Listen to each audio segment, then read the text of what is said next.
සියලු දෙනාම සාදරයෙන් පිළිගන්නවා අදත් අපේ Inside Cinemax YouTube channel එකට. සුපිරිම ගණයේ time travel crime detective murder mystery කියන categories වලට අයත් වන series එකක් තමයි Signal කියන Korean series එක.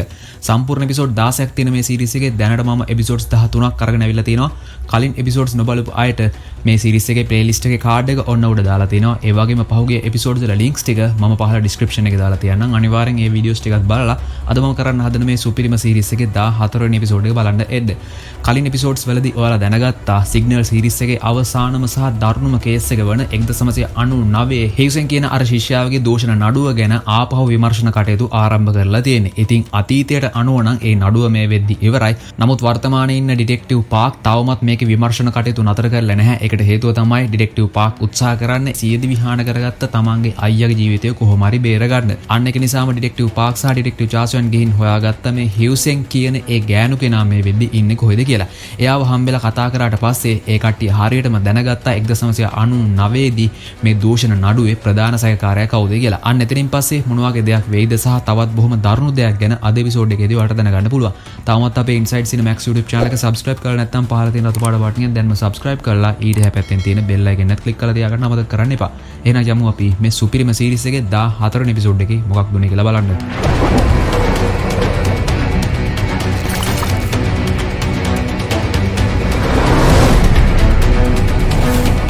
ඔන්න අද එපිසෝඩ් එක පටන් ගද්දිම පේන්නනවා 1999 හේයුසෙන් දෝෂණ නඩුවේ ඇත්තටම වග කියන්න ඕන ප්‍රධාන සහකාරයා කවුද කියලා. මේ කෙනාගේ නම තමයි ජන්ටේ ජින්. ජන්ටේ ජින් කියන්නේ හේයුසෙන් යන කොලෙජ් එකේම ශිෂ්‍යයෙක්. ඒ විතරක් නෙමෙයි ජන්ටේ ජින් කියන්නේ ඉන්ජු ප්‍රදේශයේම බලය පවත්වාගෙන යන සිමෙන්ති කර්මාන්ත ශාලාවේ අධ්‍යක්ෂකවරයාගේ පුතා. ඒ වගේම ජන්ටේ ජින් කියන්නේ කොංග්‍රස් සභික ජැන්ගේ බෑනා. ඒකෙන් දැන් ඔයාලට තේරෙනවා ඇතිනේ ජන්ටේ ජින්ගේ පවුලේ ඉන්නේ සෑහෙන බලවත් අය. වෙනද වගේම සන්නෝගෙන් පාඩම් අහගන්න ඕන නිසා හියුසෙන් ගිහින් තියෙනවා අර ලින්ඩොන් ජින් කියන තරුණ පිරිමි ළමයාගේ ගෙදර. අන්න එතනට ජන්ටේ ජින් ඇවිල්ලා බලෙන්ම හියුසෙන්ව දූෂණය කරලා තිනවා. ඊට පස්සේ තමයි ජන්ටේ ජින්ගේ යාළුවා ඇවිල්ලා හියුසෙන්ට අතොර කරලා තියෙන්නේ. ඉතින් අමතක කරන්න එපා මේ වෙද්දි වර්තමානයේ ඉන්න ඩිටෙක්ටිව් පාක් සහ ඩිටෙක්ටිව් චාසුයන් ගිහින් මේ හැම සිද්ධියක්ම අහන්නේ හියුසෙන්ගෙන්. ඉතින් මේ වෙලාවේදී ඩිටෙක්ටිව් පාක්ට තරහ යනවා. ඩිටෙක්ටිව් පාක් ඊට පස්සේ හියුසෙන්ට බනිනවා. ඔයා දුන්න බොරු සාක්ෂිය නිසා අද මගේ අය ජීවිතුන් අතරත් නැහැ. එයා සියදි විහානි කරගත්තා කියලා. ඉතින් ඒක ඇහුවට පස්සේ හියුසෙන්ට විශ්වාස කරගන්නත් බෑ. ඒකට හේතුව තමයි සන්නු පරිවාසයේ ඉන්න කාලෙදී හියුසෙන් ගිහින් තියෙන පරිවාසයට සන්නුව හම්බෙන්න. අන්න ඒ වෙලාවේ පරිවාසයේ ඇතුලේ හිටියා සන්නු hina වෙලා තමයි හියුසෙන් එක කතා කරලා තියෙන්නේ. සන්නු ඒ වෙලාවේදී හියුසෙන්ට කියලා තිනවා ඔයත් ඔයාගේ ජීවිතේ අලුතෙන් පටන් ගන්න ආපහු පහුගිය දේවල් ගැන කල්පනා කරන්න එපා. මමත් පරිවාසයෙන් නම් එළියට ආවට පස්සේ මමත් මගේ ජීවිතේ ආපහු මුලින් ඉඳන් පටන් ගන්නවා කියලා. ඉතින් එහෙම කියපු සන්නු සියදි විහානි කරගත්තා කියලා අහපු නිසා මේ වෙලාවේදී හියුසෙන් ටිකක් පුදුම වෙලා ඉන්නේ. ඉතින් මේ වෙලාවේදී ඩිටෙක්ටිව් පාක් හියුසෙන්ට කියනවා අපි දැම්ම යම් පොලිසියට ඊට පස්සේ ඔයා කියන්න මේ හැම දෙයක්ම ගොතපු දෙයක් මගේ අයියා නිවැරදිකාරයෙක් කියලා. නමුත් මෙතනදී හියුසෙන් ආපහු පොලිසියට යන්න කැමති නැහැ. එයා මීට අවුරුදු ගානකට කලින් මුණ දුන්න සිද්ධිය නිසා එයා තවමත් පීඩා විඳිනවා. අන්න ඒක නිසා හියුසෙන් මේ වෙලාවේදී ආපහු පොලිසියට ගිහින් මේක ගැන හාරවුස්සන්න කැමති වෙන්නේ නැහැ.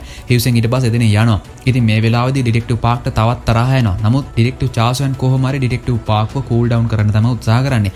නමුත් මේ වෙලාවේදී තරහෙන් ඉන්න ඩිටෙක්ටිව් පාක් ඩිටෙක්ටිව් චාසුන්ට කියනවා මට තවමත් අතීතේ වෙනස් කරන්න හැකියාවක් තියෙනවා. මගේ සියදි විහානි කරගත්ත අයියාගේ ජීවිතය විතරක් නෙමෙයි මම ඩිටෙක්ටිව් ඩීජේ හැන්ගේ ජීවිතයත් බේර ගන්නවා කියලා. ඉතින් මේක ඇහුවට පස්සේ ඩිටෙක්ටිව් චාසුන්ට හිතා ගන්නත් බෑ ඩිටෙක්ටිව් පාක් මේ මොනවද කියන්නේ කියලා. ඩිටෙක්ටිව් පාක් ඊට පස්සේ එහෙම මෙතන යනවා. ඔන්න ඊට පස්සේ අපිට පේනවා 2000 අවුරුද්දේදී වෙන සිද්ධියක්. දැන් එන්ජු නඩුව සම්පූර්ණයෙන් ඉවර වෙලා සන්නු ඇතුළු අනිත් කට්ටිය ඔක්කොම අත්අඩංගුවට අරගෙන ඉන්නේ. ඉතින් ඩිටෙක්ටිව් ලීජේ හැන් තවමත් මේ වැඩේ නතර කරලා නැහැ. එයා ඔෆිස් එක ඇතුළට යන්න හදද්දී කැප්ටන් බොම්ජුව එයාට හම්බෙනවා. ඉතින් මේ වෙද්දි ඩිටෙක්ටිව් ලීජේ හැන් දන්නවා ඇත්තටම මේ ඉන්ජු ප්‍රදේශයේ නඩුවේ ප්‍රධාන සහකාරයා කවුද කියලා. අන්න ඒක වහන්න බොරු සාක්ෂි හදලා ඒ හැම දෙයක්ම කරේ කැප්ටන් බොම්ජු කියනත් මේ වෙද්දි ඩිටෙක්ටිව් ලීජේ හැන් දන්නවා. අන්න ඒක නිසා ඩිටෙක්ටිව් ලීජේ හැන් මේ වෙලාවේදී කැප්ටන් බොම්ජුගේ මූණටම කියනවා තමුසි කරපු ඒ හැම වැඩක්ම මම කොහොම හරි එළියට ගන්නවම තමයි කියලා. නමුත් කැප්ටන් බොම්ජු මේ වෙලාවේදී ඩිටෙක්ටිව් ලීජේ හැන්ට මුකුත්ම කියන්න යන්නේ නැහැ. ඔන්න ඊට පස්සේ අපිට පෙන්නනවා ඩිටෙක්ටිව් ලීජේ හැන්ට සහ පොලිස් නිලධාරී චාසුයන්ට 2000 අවුරුද්දේදී යන්න සිද්ධ වෙනවා එක්තරා හොරෙක් සම්බන්ධව නිරීක්ෂණය කරන්න. අන්න එහෙම ඉද්දී ඩිටෙක්ටිව් ඩීජේ හැන්ට මහන්සි නිසා එයාට ටිකක් නිින්ද යනවා. ඔන්නේ අතරතුරදී අපිට පෙන්වනවා වර්තමානයේ ඉන්න ඩිටෙක්ටිව් පාක් 11:20 වෙනකම් බලාගෙන ඉන්නවා. 2000 අවුරුද්දේ ඩිටෙක්ටිව් ඩීජේ හැන්ට කොහොම හරි කියලා තමන්ගේ අයියාගේ ජීවිතය බේරගන්න. ඒකට හේතුව තමයි 2000 අවුරුද්ද වෙද්දි තවමත් සන්නු ඉන්නේ පරිවාසයේ. එයා තවම එළියට ඇවිල්ලත් නැහැ. ඒ කියන්නේ තව ටික කාලයකින් සන්නු සීදි විහානි කරගන්නවනේ. අන්න ඊට කලින් ඩිටෙක්ටිව් ඩීජේ හැන්ට තමන්ගේ අයියාගේ ජීවිතය බේරගන්න කියලා කියන්න තමයි මේ වෙද්දි ඩිටෙක්ටිව් පාක් මේ බෝකිටෝගේ එකත් අතේ තියාගෙන බොහොම නොවිසිල්ලෙන් බලාගෙන ඉන්නේ. ඔන්නේ අතරතුරේදී ඩිටෙක්ටිව් චාස්වන් එනවා ඩිටෙක්ටිව් පාක්ව හම්බෙන්න. දවල් අර ඩිටෙක්ටිව් ලීජේ හැන්ව බේරගන්න පුළුවන්. එහෙම නැත්නම් අතීතය වෙනස් කරන්න පුළුවන් කියලා කියපු කතාවේ ඇත්තම තේරුම අහගන්න. ඉතින් මේ වෙලාවේදී 11:23 වෙනවා. ඒත් එක්කම ඩිටෙක්ටිව් පාක් මේ බෝකිටෝගේ එක හරහා ඩිටෙක්ටිව් ලීජේ හැන්ට කතා කරන්න පටන් ගන්නවා. නමුත් ඒ අතරතුරේදී අපිට පෙන්වනවා 2000 අවුරුද්දේදී දැන් ඩිටෙක්ටිව් ලීජේ හැන්ට නිින්ද ගිහින් ඉන්නේ. මේ හොරා එනකම් බලාගෙන ඉන්න පොලිස් නිලධාරී චාස්වන්ට තමයි ඒ වෙලාවේදී ඒ බෝකිටෝගේ එක හරහා කවුදෝ කෙනෙක් ඩිටෙක්ටිව් ලීජේ හැන්ට කතා කරනවා කියලා ඇහිලා තියෙන්නේ. අන්න ඒ වෙලාවේදී 2000 අවුරුද්දේ ඉන්න පොලිස් නිලධාරී චාස්වන් ඒකට උත්තර දෙන්න ගිහින් නැහැ. නමුත් එයා ඒක හොඳින් අහගෙන ඉඳලා තියෙනවා. ඒත් එක්කම අපිට පෙන්නනවා වර්තමානයේ ඉන්න ඩිටෙක්ටිව් චාස්වන් ඩිටෙක්ටිව් පාක්ගේ දොර ළඟ ඉඳන් අහගෙන ඉන්නවා ඇතුලේ ඉන්න ඩිටෙක්ටිව් පාක් මොනවද කියන්නේ කියලා. අන්න ඒ වෙලාවේදී ඩිටෙක්ටිව් චාස්වන්ට ඇහෙනවා ඩිටෙක්ටිව් ලීජේ හැන්ගේ නම කිය ඩිටෙක්ටිව් පාක් ඇතුලේ ඉඳන් කතා කරන්න උත්සාහ කරනවා කියලා. ඇත්තටම ඩිටෙක්ටිව් ලීජේ හැන් මේ විදි ජීවිතුන් අතර නැහැ. එහෙනම් ඩිටෙක්ටිව් පාක් මේ කාටද කතා කරන්නේ? අන්න ඒ ප්‍රශ්නේ තමයි ඩිටෙක්ටිව් චාස්වන්ටත් එන්නේ. කොහොම හරි මේ සම්ප්‍රේෂණය නතර වෙනවා. ඩිටෙක්ටිව් පාක්ට ඩිටෙක්ටිව් ලීජේ හැන් එක කතා කරගන්න වෙන්නේ නැහැ. ඒ අතරතුරේදී අපිට පෙන්වනවා 2000 අවුරුද්දේදී ඩිටෙක්ටිව් ලීජේ හැන් සහ පොලිස් නිලධාරී චාස්වන් මග බලාගෙන ඉන්න ඒ හොරා එකපාරටම තාප්පයකින් පනිනවා. ඊට පස්සේ ඒ පස්සෙන් ඩිටෙක්ටිව් ලීජේ හැන් සහ පොලිස් නිලධාරී චාස්වන් දුවගෙන යනවා. නමුත් එයාලට ඒ හොරා අල්ල ගන්න වෙන්නේත් නැහැ. ඉතින් මේ වෙලාවේදී පොලිස් නිලධාරී චාස්වන් ඩිටෙක්ටිව් ලීජේ හැන්ට කියනවා ඔබතුමාගේ වෝකිටෝකේ එක හරහා කවුද කෙනෙක් ඔබතුමාට කතා කරන්න උත්සාහ කරා කියලා. ඉතින් ඒ වෙලාවේදී ඩිටෙක්ටිව් ලීජේ හැන් හොඳින්ම දන්නවා එහෙනම් ඩිටෙක්ටිව් පාක් තමයි කතා කරන්න ඇත්තේ කියලා. නමුත් ඒක ඩිටෙක්ටිව් ලීජේ හැන් පොලිස් නිලධාරී චාස්වන්ට කියන්න යන්නේ නැහැ. එහෙනම් ඔයාට වෙන සද්දයක් ඇහෙන්න ඇති කියලා ඒක එහෙම ෂේප් කරලා දානවා. ඔන්න ඊට පස්සේ අපිට පෙන්නනවා ඩිටෙක්ටිව් පාක් කෙනා ඔයාලට මතක ඇති සන්නෝ ගැන බොරු සාක්ෂියක් දුන්න ඒ කෙනාව හම්බෙන්න. අන්න ඒ කෙනාගෙන් ගිහින් බල කරලා ප්‍රශ්න කරද්දි මේ වෙලාවේදී ඒ කෙනා කියන්නේ අමුතුම කතාවක්. ඒ කතාව තමයි මේ මෑත දවසකදී. ඒ කියන්නේ කැප්ටන් චීසෝ මැරෙන්න කලින් කැප්ටන් චීසෝ ඇවිල්ලා තියෙනවා මේ කෙනාව හම්බෙන්න. ඒ කෙනා හම්බෙන්න ඇවිල්ලා කැප්ටන් චීසෝ අහලා තියෙන්නේ 1999 දී හියුසෙන් දූෂණය වෙද්දි දාගෙන හිටපු රතු පාට ස්කාෆ් එක ඒ දවස්වලදී. ඒ කියන්නේ මේ නඩුව ඉවරුණාට පස්සේ ඒ ස්කාෆ් එක සන්නෝ ළඟ තිබුණාද කියලා. ඉතින් ඒකට දෙන්න හරිය උත්තරයක් මේ කෙනා දන්නේ නැහැ. නමුත් මේ කෙනා කැප්ටන් චීසෝගෙන් අහලා තියෙනවා දැන් හියුසෙන්ගේ දූෂණ නඩුව ඉවර වෙලා සෑහෙන කාලයක් වෙනවා. ඒකට සාක්ෂියක් විදිහට මේ රතු පාට ස්කාෆ් එක හොයලා වැඩක් තියනවාද කියලා. නමුත් ඒ වෙලාවේදී කැප්ටන් චීසෝ කියලා තියෙනවා මම මේ රතු පාට ස්කාෆ් එක හොයන්නේ ඒ ශිෂ්‍යයාගේ දූෂණ නඩුව සම්බන්ධයෙන් දෙයකට නෙමෙයි. මම ඒක හොයන්නේ වෙනත්ම දෙයකට කියලා. නමුත් එතනින් පස්සේ කැප්ටන් චීසෝ මුකුත් කියලා නැහැ. එතනින් පස්සේ එයා ගිහින් තියෙනවා. ඉතින් කැප්ටන් චීසෝ 1999 හියුසෙන් දූෂණය වෙද්දි දාගෙන හිටපු රතු පාට ස්කාෆ් එක හොයන්නේ වෙනත් කේස් එකකට කියලා දැනගත්තට පස්සේ ඩිටෙක්ටිව් පාක්ට හිතා ගන්න බෑ ඒ කේස් එක මොකක්ද කියලා. ඔන්නේ අතරතුරදී අපිට පෙන්නනවා ඩිටෙක්ටිව් පාක් එළියට ගියාට පස්සේ ඩිටෙක්ටිව් චාස්වන් ඇතුළට ඇවිල්ලා බලනවා ඩිටෙක්ටිව් පාක් කාමරේ ඇතුළේ ඉඳන් ඇයි ඩිටෙක්ටිව් ලීජේ හැන්ට කතා කරේ කියලා. අන්න එහෙම හොයලා බලද්දී ඩිටෙක්ටිව් චාස්වන්ට හම්බෙනවා ඩිටෙක්ටිව් ලීජේ හැන් ළඟ තිබුණ වෝකිටෝකි එක ඩිටෙක්ටිව් පාක්ගේ කාමරේ තියෙනවා කියලා. ඔන්නේ අතරතුරදී අපිට පෙන්නනවා ඩිටෙක්ටිව් පාක් යනවා පොලිස් ස්ටේෂන් එකට. අන්න එතනදී කැප්ටන් චීසෝ මැරෙන්න කලින් ඩිටෙක්ටිව් පාක්ගේ අයියාගේ ඒ කියන්නේ සන්නුගේ මරණ පරීක්ෂණයේ වාර්තා ඉල්ලගෙන තියෙනවා කියලා ඩිටෙක්ටිව් පාක්ට දැනගන්න ලැබෙනවා. නමුත් දැන් ඩිටෙක්ටිව් පාක්ට හිතා ගන්න බෑ තමන්ගේ අයියාගේ සීදි විහානි කර ගැනීම සම්බන්ධයෙන් තියෙන මරණ පරීක්ෂණයේ වාර්තා ඇයි කැප්ටන් චීසෝ එහෙම අරගෙන බැලුවේ කියලා. ඉතින් මේ අතරතුරදී අපිට පේනවා ක්‍රයිම් බ්‍රාන්ච් එකේ හෙඩ් ඒ කියන්නේ බොම්ජුත් දැනගන්නවා කැප්ටන් චීසෝ මැරෙන්න කලින් සන්නෝගේ මරණ පරීක්ෂණයේ වාර්තා අරගෙන තියෙනවා කියලා. ඒ අතරතුරදී අපිට පේනවා ඩිටෙක්ටිව් චාස්වන් දැන් ඩිටෙක්ටිව් ලීජේ හැන්ගේ වෝකිටෝකියත් අතේ තියාගෙන කල්පනා කරනවා මේ ඩිටෙක්ටිව් ලීජේ හැන්ගේ වෝකිටෝකිය එක ඩිටෙක්ටිව් පාක් ළඟ තිබුණේ ඇයි? ඩිටෙක්ටිව් පාක් මේක හරහා ඩිටෙක්ටිව් ලීජේ හැන්ට කතා කරන්න උත්සාහ කරේ ඇයි? අන්න ඒ ටික මතක් කර ඉද්දී ඩිටෙක්ටිව් චාස්වන්ට මතක් වෙනවා 2000 අවුරුද්දේදී සිද්ධියක්. පොලිස් නිලධාරී චාස්වන් ඩිටෙක්ටිව් ලීජේ හැන්ගේ යාළුවෙක්ව හම්බෙන්න ගිහින් අහලා තියෙනවා මේ වෝකිටෝකිය එක ඩිටෙක්ටිව් ලීජේ හැන් නිතරම යන තැන අරගෙන යන්නේ ඇයි කියලා දැනගන්න. අන්න ඒක ගැන අහද්දී ඩිටෙක්ටිව් ලීජේ හැන්ගේ යාළුවා පොලිස් නිලධාරී චාස්වන්ට කියලා තියෙනවා ඩිටෙක්ටිව් ලීජේ හැන්ගේ කලින් ගර්ල්ෆ්‍රෙන්ඩ් කෙනෙක් හිටියා. ඒ ගර්ල්ෆ්‍රෙන්ඩ් මැරුණා. කොහොම නමුත් ඒ මැරුණ ගර්ල්ෆ්‍රෙන්ඩ් එක්ක ওই වෝකිටෝකියගේ සම්බන්ධයක් තියෙන නිසා තමයි ඩිටෙක්ටිව් ඩිටෙක්ටිව් ලී ජේහන් යන තැන ওই වෝකි ටෝකි එක අරගෙන යන්නේ කියලා. ඔයාලට මතක ඇති ඒ සම්බන්ධය මොකක්ද කියලා. වර්තමානයේ ඉන්න ඩිටෙක්ටිව් පාක් අතීතයේ ඉන්න ඩිටෙක්ටිව් ලී ජේහන්ට මේ වෝකි ටෝකි එක හරහා කතා කරලා තමයි කිව්වේ ඊළඟට ඩිටෙක්ටිව් ලී ජේහන්ගේ පෙම්වතිය මැරෙන්න යනවා කියලා. නමුත් ඒක අහලවත් ඩිටෙක්ටිව් ලී ජේහන්ට එයාගේ පෙම්වතිය බේර ගන්න උනේ නැහැනේ. අන්න ඒක මතකයේ තියෙන නිසා තමයි ඩිටෙක්ටිව් ලී ජේහන් මේ වෝකි ටෝකි එක මේ තරම් ළඟින්ම තියාගන්න කියලා මේ ඩිටෙක්ටිව් ලී ජේහන්ගේ යාළුවා පොලිස් නිලධාරී චාසුවන්ට කියනවා. ඒ විතරක් නෙමෙයි ඩිටෙක්ටිව් ලී ජේහන්ගේ යාළුවා මේ වෙලාවේදී පොලිස් නිලධාරී චාසුවන්ට කියනවා ඒ ගෑන් ළමයා මැරෙන්න කලින් ඩිටෙක්ටිව් ලී ජේහන්ට ප්‍රොපෝස් කරන්න ඉඳලා තියෙන ෆිල්ම් එකක් බලන්න යන ටිකට්ස් දෙකකුත් බුක් කරගෙන අන්න එදා ඉඳන් ඩිටෙක්ටිව් ලී ජේහන් ෆිල්ම්ස් බලන්න යන්නෙත් නැහැ කියලා. ඉතින් මේක ඇහුවට පස්සේ චාසුයන් ෂොක් වෙනවා. ඒකට හේතුව තමයි දැන් තමයි චාසුයන් දැනගන්නේ ඩිටෙක්ටිව් ලී ජේහන්ට කලින් පෙම්වතියක් ඉඳලා තිනවා. එයා මැරුණත් තවමත් ඩිටෙක්ටිව් ලී ජේහන් ඒ ගෑන් ළමයා හිතේ තියාගෙන ඉන්නවා කියලා. ඒකට හේතුව පොලිස් නිලධාරී චාසුයන් දවසක් ඩිටෙක්ටිව් ලී ජේහන්ට ෆිල්ම් එකක් බලන්න ටිකට්ස් දෙකක් අරගෙන දුන්නා. නමුත් ඒ වෙලාවේදී ඩිටෙක්ටිව් ලී ජේහන් චාසුයන්ගේ මූණටම කිව්වා එයා ෆිල්ම්ස් බලන්නේ නැහැ කියලා. ඉතින් මේ ටික දැනගත්ත නිසා චාසුයන් දැන් පොලිස් ස්ටේෂන් එකේ වැඩ කරද්දිත් නිකන් මලමිනියක් වගේ ඉන්නේ. ඒ බව ඩිටෙක්ටිව් ලී ජේහන්ට තේරෙනවා.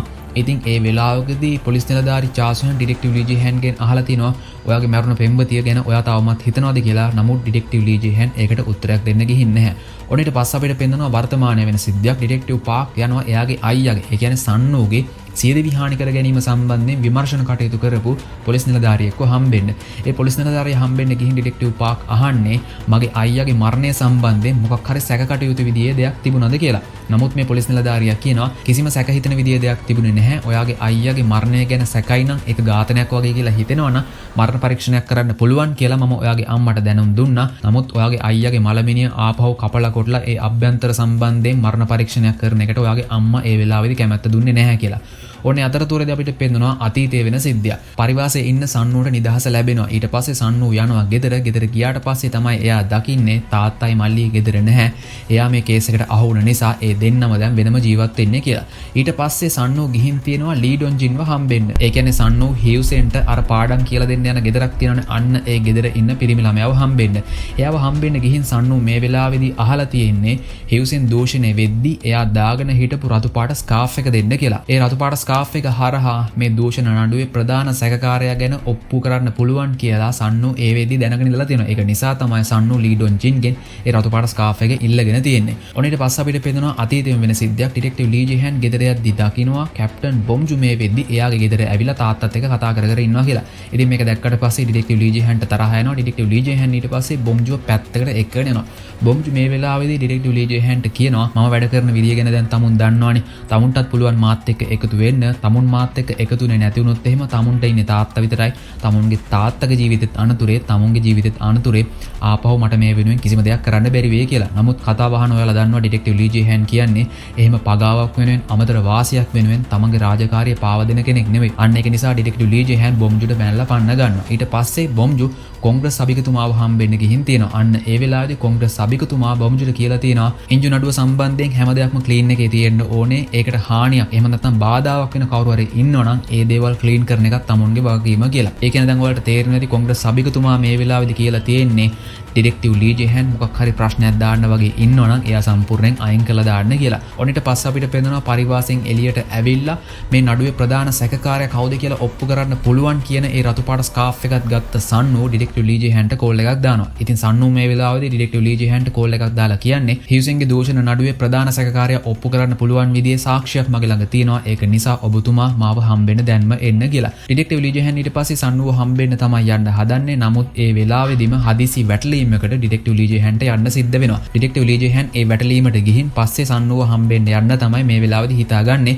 නමුත් ඒ වැටලීමේදී ලොකු ප්‍රශ්නයක් ඇති වෙනවා. ඒ ප්‍රශ්නය තමයි ඒ අපරාධකාරයෙක් චාසුවන්ට පහර දෙන්න හදද්දී ඩිටෙක්ටිව් ලී ජේහන් ගිහින් චාසුවන්ව බේරගෙන තියෙනවා. නමුත් ඒ අපරාධකාරයා ඩිටෙක්ටිව් ලී ජේහන්ගේ බඩට මේ වෙලාවේදී පිහියකින් අනිනවා. ඊට පස්සේ ඩිටෙක්ටිව් ලී ජේහන් ඇම්බියුලන්ස් එක දාගෙන ගිහින් තියෙනවා. ඉතින් ඒ ඇම්බියුලන්ස් එකේ චාසුවනුත් ඒ වෙලාවේදී ඉඳලා තියෙනවා. ඉතින් මේ පිහියන මුකුත් කාලා වේදනාවෙන් ඉන්න ඩිටෙක්ටිව් ලී ජේහන්ට මේ වෙලාවේදී චාසුවන් කෙලින්ම එයාගේ හිතේ තියෙන දේ කියලා තියෙනවා. ඒ කියන්නේ චාසුවන් මේ වෙලාවේදී අඬ ඩිටෙක්ටිව් ලී ජේහන්ට කියලා තියෙනවා මම ඔයාලට ගොඩක් ආදරේ කියලා. නමුත් ඩිටෙක්ටිව් ලී ජේහන් ඒහා සම්බන්ධයෙන් මේ අනිත් අය තිබ්බි කතා කරන්න ගිහින් නැහැ. ඔන්න ඊට පස්සේ අපිට පේනවා වර්තමානයේ වෙන සිද්ධියක්. ඩිටෙක්ටිව් කිම් මේ වෙද්දී වැදගත් දෙයක් ගැන හොයාගෙන තියෙනවා.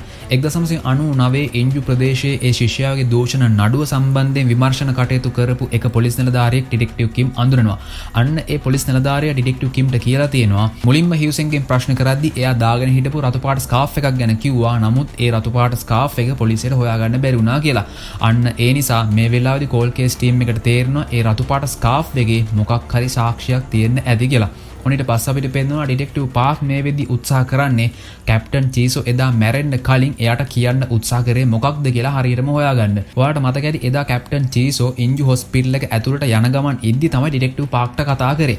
ඩිටෙක්ටිව් පාක් මේ වෙලාවේදී උත්සාහ කරන්නේ එදා කැප්ටන් චීසෝ මේ හොස්පිටල් එක ඇතුලේ මොන රූම් එකකටද ගියේ කියලා හරියටම හොයාගන්න. ඒක කරන්නේ මෙහෙමයි. ඩිටෙක්ටිව් පාක් මේ වෙලාවේදී මතක් කරනවා එදා කැප්ටන් චීසෝ කතා කරද්දී එයාගේ වොයිස් එකට අමතරව ඇහුණ බෑග්ග්‍රවුන්ඩ් එකේ සද්ද මොනවද කියලා. අන්න ඒ විදිහට කැප්ටන් චීසෝ කතා කරපු සද්දයට ඇරෙන්න එයාගේ වටපිටෙන් ඇහුණු සද්ද මොනවද කියලා ආපහු ඩිටෙක්ටිව් පාක් මතක් කරලා මේ වෙලාවේදී ඩිටෙක්ටිව් පාක් හරියටම හොයා ගන්නවා කැප්ටන් චීසෝ ඉන්ජු හොස්පිටල් එකේ මොන රූම් එකකටද ගියේ කියලා. ඉතින් කැප්ටන් චීසෝ ඇවිල්ලා තියෙන්නේ රුධිර සාම්පල් එකතුව තියෙන රූම් එකට. ඉතින් මේ වෙලාවේදී ඩිටෙක්ටිව් පාක් දන්නවා කැප්ටන් චීසෝ මැරෙන්න කලින් එයාගේ අයියාගේ ඒ කියන්නේ සන්නෝගේ මරණ පරීක්ෂණයේ වාර්තා පවා අරගෙන තියෙනවා. ඒ විතරක් නෙමෙයි සන්නෝ සියදිවි හානි කරගෙන හිටියයි කියලා දැනගත්තට පස්සේ සන්නෝව අරගෙන ඇවිල්ලා තියෙන්නේ මේ ඉන්ජු හොස්පිටල් එකටම තමයි.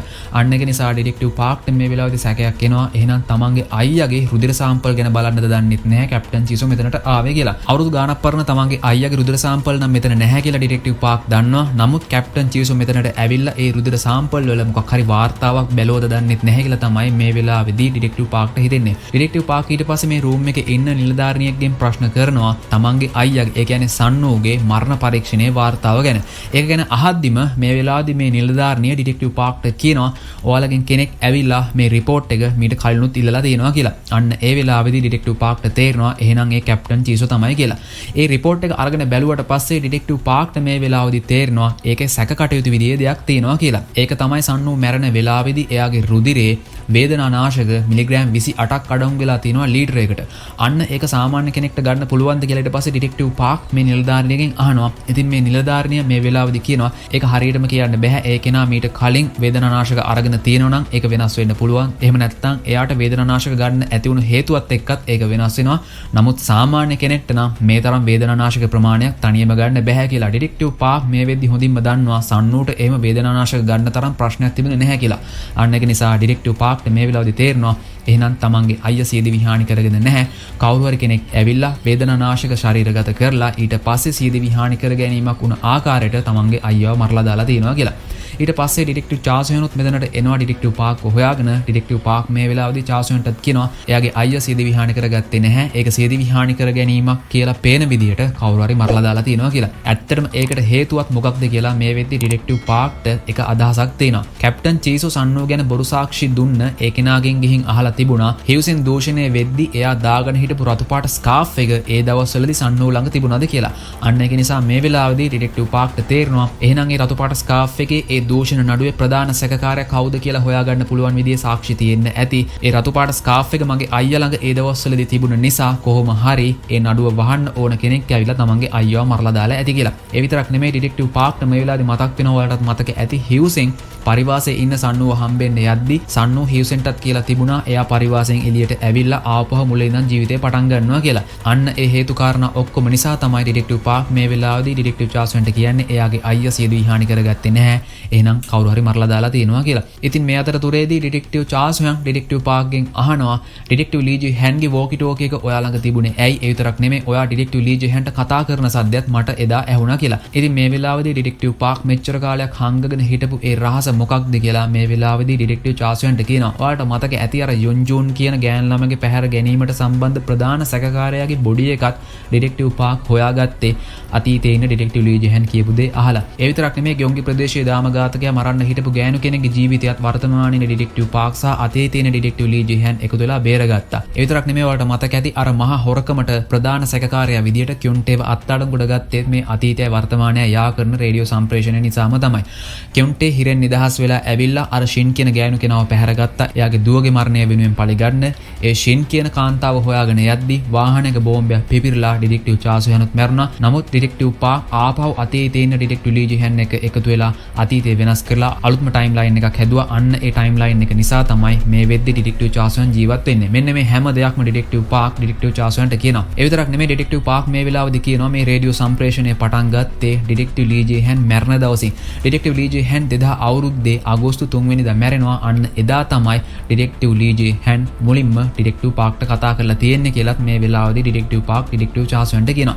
ඉතින් මේ අතරතුරේදී ඔන්න ආපහු රෑ 11:23 වෙලා අතීතය වර්තමානය යා කරන මේ රේඩියෝ සම්ප්‍රේෂණයේ වර්තමානයේ ඉන්න ඩිටෙක්ටිව් පාක්ට අතීතයේ ඉන්න ඩිටෙක්ටිව් ලී ජෙහන්ට කතා කිරීමේ හැකියාවක් ලැබෙනවා. මේ වෙද්දි 2000 අවුරුද්දේ ඉන්න ඩිටෙක්ටිව් ලී ජෙහන් ඉන්නේ හොස්පිටල් එකේ. එයාට අර පිහියනුමක් සිද්ධ වුණ නිසා.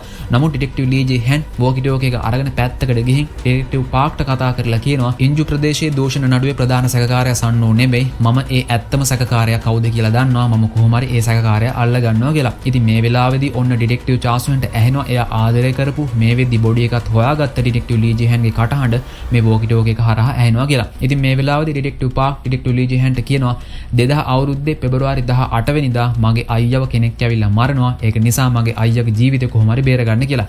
ඒක අහපු ගාම ඩිටෙක්ටිව් ලී ජෙහන් කලබල වෙනවා. ඒකට හේතුව තමයි ඩිටෙක්ටිව් පාක්ගේ අයියා මැරෙනවායි කියපු දවස තමයි අද. අන්න ඒක නිසා ඔන්න අද එපිසෝඩ් එකේ අවසානයේ පෙන්නනවා ඩිටෙක්ටිව් ලී ජෙහන් හොස්පිටල් එකේ හිටියත් මෙතනින් පිටත් වෙලා යනවා සන්නෝගේ ජීවිතේ බේරගන්න. ඊට පස්සේ ඩිටෙක්ටිව් චාසුයන් අහනවා ඩිටෙක්ටිව් පාක්ගෙන් ඇත්තටම මේ වෙන්නේ මොනවද කියලා. ඊට පස්සේ ඩිටෙක්ටිව් පාක් ඩිටෙක්ටිව් චාසුයන්ට තේරෙන විදිහට කෙටියෙන්ම කියනවා තවමත් ඩිටෙක්ටිව් ලී ජෙහන් ජීවත් වෙනවා. එයාගේ ජීවිතය වගේම මගේ අයියාගේ ජීවිතයත් බේරගන්න අපිට තවමත් අවස්ථාව තියෙනවා කියලා. ඔන්න ඔහොම තමයි මේ සුපිරිම සීරීස් එකේ 14 වෙනි එපිසෝඩ් එක ඉවරුනේ. තවත් එපිසෝඩ්ස් දෙකයි ඉතුරුලා තියෙන්නේ. ඔයාලට මේ තියෙන හැම ප්‍රශ්නයකටම උත්තර ඊළඟ එපිසෝඩ්ස් වලදී බලා ගන්න පුළුවන්. ඉතින් ඩිටෙක්ටිව් ලී ජෙහන්ට පුළුවන් වෙයිද සන්නෝගේ ජීවිතය බේරගන්න? වර්තමානයේ ඉන්න ඩිටෙක්ටිව් පාක්ට සහ ඩිටෙක්ටිව් චාසුයන්ට එකතු වෙලා ඩිටෙක්ටිව් ලී ජෙහන්ගේ ජීවිතය බේරගන්න පුළුවන් වෙයිද? තවමත් අපේ ඉන්සයිට් සිනමැක්ස් YouTube channel එක subscribe කරලා නැත්නම් පහළ තියෙන රතු පාට බටන් දැන්ම subscribe කරලා ඊට හැපැත්තෙන් තියෙන bell icon එකත් click කරලා තියාගන්න අපතක කරන්න එපා. එහෙනම් මේ සුපිරිම සීරීස් එකේ 15 වෙනි එපිසෝඩ් එකෙන් ඉක්මනටම හම්බෙමු. We will meet again.